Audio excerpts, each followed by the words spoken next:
Petrol diesel की कीमतों में कटौती की उम्मीद को तगड़ा झटका लगा है। पेट्रोलियम मंत्री हरदीप पुरी ने साफ किया है कि फिलहाल पेट्रोल डीजल की कीमतों में कटौती का कोई प्रस्ताव नहीं है और ना ही ऑयल मार्केटिंग कंपनियों को कटौती के लिए कहा गया है।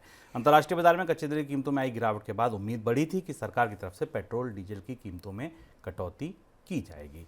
दिल्ली में 2022 के मई से पेट्रोल का भाव 96.72 रुपये प्रति लीटर और डीजल का भाव 89.62 रुपये प्रति लीटर पर बिल्कुल फिक्स है, ना बढ़ा है ना कम हुआ है। तो सर फिर अब क्या माना जाए कि चुनाव से पहले कोई कटौती नहीं होगी? ये तो अभी कहना मुश्किल है, लेकिन फिलहाल सरकार की तरफ से जो संकेत दिए गए थे उसको सरकार के मंत्री की तरफ से ही नकार दिया गया। सर पेट्रोलियम मंत्री का कहना है कि तेल कंपनियों से नहीं कहा गया कि पेट्रोल डीजल की कीमतों में कमी की जाए। इस बात की संभावना बनती दिखाई दी थी कि भारत में शायद जनवरी की शुरुआत से नए साल की शुरुआत से पेट्रोल डीजल की कीमतों में कमी होगी।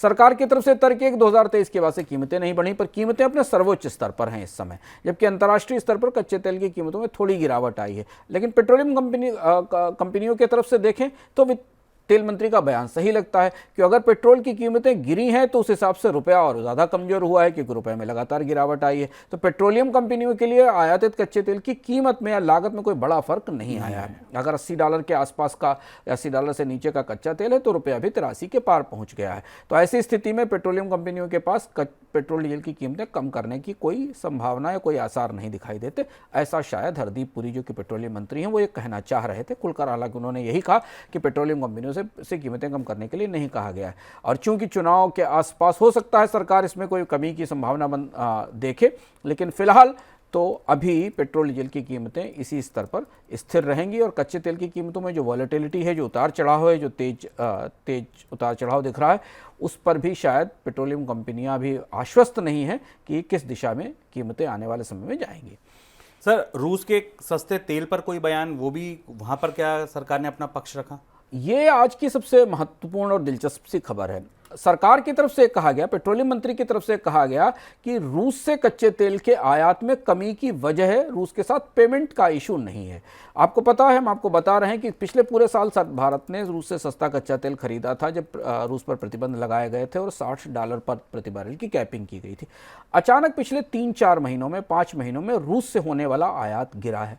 गिरने की वजह से पहले जो महत्वपूर्ण बात हम आपको बता रहे हैं कि रूस ने कहा कि भारत से वो रुपए में भुगतान नहीं लेगा और भारत ने उसे रूपी में पेमेंट करने के लिए कहा था। उसके बाद कहा गया कि युआन और दिरहम में पेमेंट किया जाए।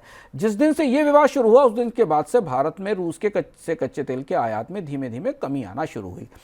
पेट्रोलियम मंत्री से पूछा गया कि क्या यही वजह है, भारत रूस को पैसा नहीं दे पा रहा है, पेमेंट नहीं कर पा रहा है, इस वजह से आयात में कमी आई है? तो उनका कहना था ऐसा नहीं है, कीमतों की वजह है। तो संकेत है कि क्या शायद रूस ने भारत के लिए भी कच्चे तेल की कीमतें बढ़ा दी हैं और महंगी कर दी हैं, और ऐसी स्थिति में भारत को अब ब्रेंट या बाकी माध्यमों से, जो पुराने बाजार हैं सऊदी अरब के या जो अरब का बाजार है, वहाँ से कच्चा तेल खरीदने का रास्ता बेहतर समझ में आ रहा है।